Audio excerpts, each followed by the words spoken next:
नूह के बारे में लिखा हुआ है उत्पत्ति की किताब उसका 7 अध्याय और इसके पहले पद में नूह के बारे में लिखा हुआ है।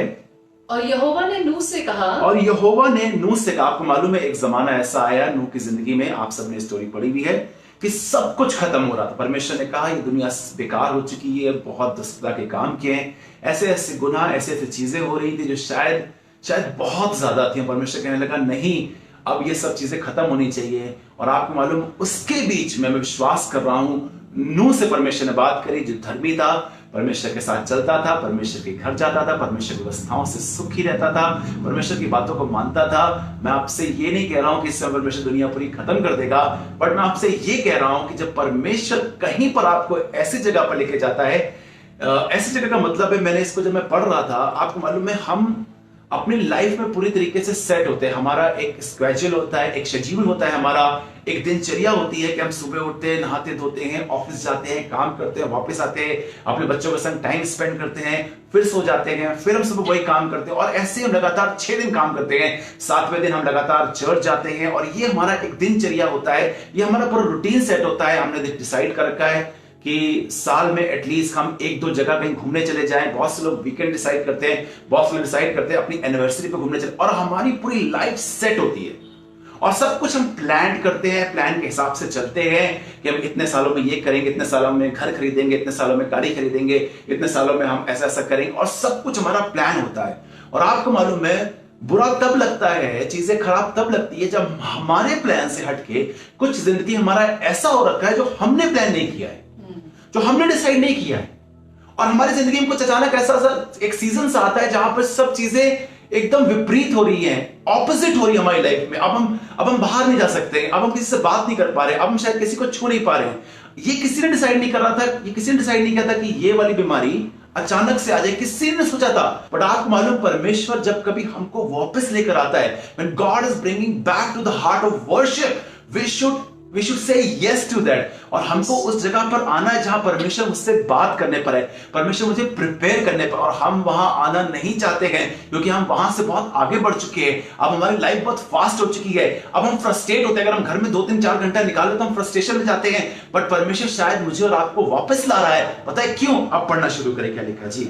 और यहोवा ने नूह से कहा। और यहोवा ने नूह से कहा, तू अपने सारे घराने समेत जहाज में जा। तू अपने सारे घराने समेत जहाज में जा। ये जहाज पता क्या? ये जहाज है खुदा की मर्जी, द विल ऑफ गॉड। परमेश्वर ने नूह से कहा, नूह मेरे लिए एक जहाज बना और उसमें अपने और अपने खानदान को और सारे जानवरों को लेकर उसके अंदर जाना। पक्षी हो, जीव जंतु हो, रेंगने वाले कुछ हो, जैसे भी कुछ क्यों ना हो, हर किसी का जानवर, हर किसी का जोड़ा तेरे पास आएगा और उस जहाज में जाएगा। और परमेश्वर की मर्जी को पूरा कर रहा था नूह, और उसका मतलब होता है वो जहाज। अगर आप परमेश्वर की मर्जी को पूरा कर रहे हैं, आपसे बताना मांगता हूं, आप जहाज में हैं। आप एक ऐसे जहाज के अंदर है जिसे समुंदर की लहरें, जिसे आंधी तूफान डुबा नहीं सकेगा, क्योंकि आप खुदा की मर्जी को पूरा करने वाले लोग हैं। अगर आप खुदा की मर्जी को पूरा करने वाले लोग हैं तो मैं विश्वास करता हूं ये जहाज आपके लिए। जहाज का मतलब होता है खुदा की मर्जी पूरी करना। और मैं खुदा की, किसी ने इस बात को कहा है, the will of God is my home and wherever I travel I am still in my home. और मैं विश्वास करता हूं खुदा की मर्जी पूरे करने वाले। जहाज का मतलब ये नहीं आप लकड़ी ले, आप किसी घर में घुस जाएं या किसी शिप में चले जाएं।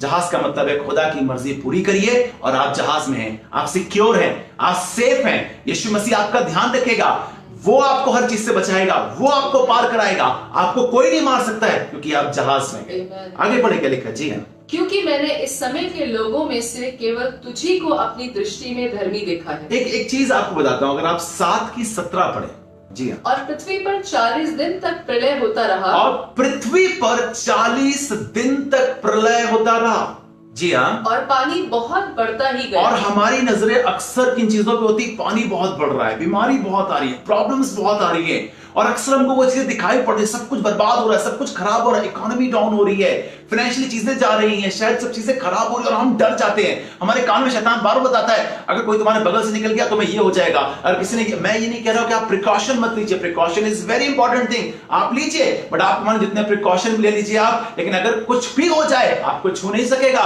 क्योंकि आप और हम जहाज में गए। इसलिए बाइबल बताती है 40 दिन तक महाप्रलय, बहुत चीजें खराब रही, प्रलय होता रहा जी। और पानी बहुत बढ़ता ही गया। और पानी बहुत बढ़ने लगा है। अभी भी लग रहा है आपको चीजें बहुत बढ़ गई हैं, इतनी चीजें नहीं होनी चाहिए, बट आगे सुनिएगा क्या लिखा है। जी हाँ, जिससे जहाज ऊपर को उठने लगा। सुनिएगा, ये पानी इसलिए बढ़ रहा है क्योंकि हमारा और आपका जहाज ऊपर उठ सके, हमारी और आपकी जिंदगी ऊपर जा सके। खुदा बाप इस समय चर्च को एलिवेट कर रहा है, खुदा बाप आपको इस समय पिक्चर में ला रहा है। आपको मालूम जहाज का मतलब क्या होता है? But God has given me the big vision. जो परमेश्वर मुझे दर्शन दिए, जो परमेश्वर मुझे एक बड़े स्तर पे इस्तेमाल करेगा, बड़ी बड़ी चीजें लेकर बैठे हैं, बड़े बड़े सपने लेकर हम बैठे हैं, बड़ी बड़ी डिजायर लेकर बैठे हैं। और ये सब चीजें कैसे हिलेंगी?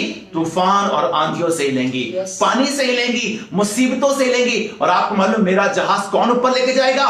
जिस मुसीबत में सब चीज तबाह हो रही होंगी, उसी मुसीबत का ये काम है, उसी प्रॉब्लम का ये काम है कि मेरी और आपकी जिंदगी को वो ऊपर लेके जाएंगी। God is going to elevate you. God is going to lift you up. I believe this. परमेश्वर मुझे और आपको ऊंचाइयों पर लेकर जाएगा। यहां पर बाइबल बताती है कि पानी और आंधी तूफान ने, मुसीबतों ने नूह को बर्बाद नहीं कर दिया, नूह और उसके खानदान को डुबा नहीं दिया। बट नूह खुदा की मर्जी में रहने वाला व्यक्ति था। नूह को पता था खुदा मुझसे बातें करता है और खुदा ने मुझसे ऐसा ऐसा कहा है और मैं उसको पूरा करूंगा। और जो मुसीबतें दुनिया भर के लिए थी, बट वो हमारे लिए नहीं थी। यीशु मसीह पर विश्वास करते उनके लिए नहीं थी। बट बाइबल बताती है कि जहाज ऊपर जा रहा है। और मैं विश्वास करता हूं, ऊंचा उठ गया। मैं विश्वास करता हूं कि आपके रिश्ते इन दिनों ऊपर जाएंगे। मैं विश्वास करता हूं कि आपका आने वाला बिजनेस बहुत फ्लरिश होगा। मैं विश्वास करता हूं परमेश्वर आपकी जॉब में फ्लरिश देगा। मैं विश्वास करता हूं आने वाला समय आपके बच्चों के लिए बहुत फ्लरिश होगा, चर्च के लिए फ्लरिशमेंट का समय होगा, क्योंकि ये समय निकलेगा और मेरा धीमे धीमे धीमे करके जहाज ऊपर जा रहा है। शायद आपको दिखाई नहीं पड़ रहा है, ये विश्वास के साथ देखा जाता है। धर्मी जन विश्वास के कारण जिंदा रहता है। एक छोटा सा ख्याल आपके और मेरी जिंदगी में, जब नूह को एक जगह ऐसा आना पड़ा जहां 40 दिन किसी को देख नहीं पाएगा, ना आसमान देख पाएगा, शायद बाहर की सब चीजों को नहीं देख पाएगा, अब लोगों से मुलाकात नहीं कर पाएगा, और उस जगह पर आ गया है। पता है क्यों? क्योंकि नूह, जब तक तू उस जहाज के अंदर नहीं आएगा, जब तक तू उन जगहों के अंदर नहीं आएगा जहां मैं तुझे ले जाना मांग रहा हूं, मैं कैसे तेरे जहाज को ऊपर करूंगा, मैं कैसे तेरी जिंदगी को ऊपर करूंगा। ये समय परमेश्वर ने आपको दिया है, ये समय प्रार्थना में, परमेश्वर के वचन में, अपनी प्रिपरेशन का। मैं आपको सिर्फ स्पिरिचुअल बातें नहीं बता रहा हूं, बट अगर आप सेकुलर काम भी करते हैं, if God has given you the good job, पढ़ाई करिए अपनी जिंदगी में। अगर परमेश्वर, आप बच्चे हैं, आप स्टूडेंट हैं, अपनी जिंदगी में पढ़ाई करिए, अपनी चीजों को निखारिए। जब आप फ्री हैं, आपको शायद ये समय दोबारा कभी नहीं मिलेगा, but God has given you this opportunity to flourish you, to prepare you, to correct you, to restore you. अपने रिश्तों को ठीक कर लीजिए, पति पत्नी अपने रिश्तों को रिस्टोर कर लीजिए, बाप बेटे अपने रिश्तों को रिस्टोर कर लीजिए, एक साथ बैठिए, एक चीजें करिए, एक दूसरे को समझाइए, एक दूसरे से प्यार करिए, अपने बच्चों के संग समय स्पेंड करिए। और आपको मालूम है तब खुद बाप चर्च को एलिवेट कर रहा है। जैसे जैसे मुसीबतें बढ़ेंगी, जैसे जैसे प्रॉब्लम बढ़ेगी, मेरा और आपका जहाज आसमान की ओर बढ़ता चला जाएगा, ऊपर चला जाएगा। और आपको मालूम है जब वो ऊपर चला गया, लिखा हुआ है कि सब चीजें डूब गई, बट मेरा और जहाज, आपकी और मेरी जिंदगी ऊपर तैरेगी हर चीज के। Will float on the surface.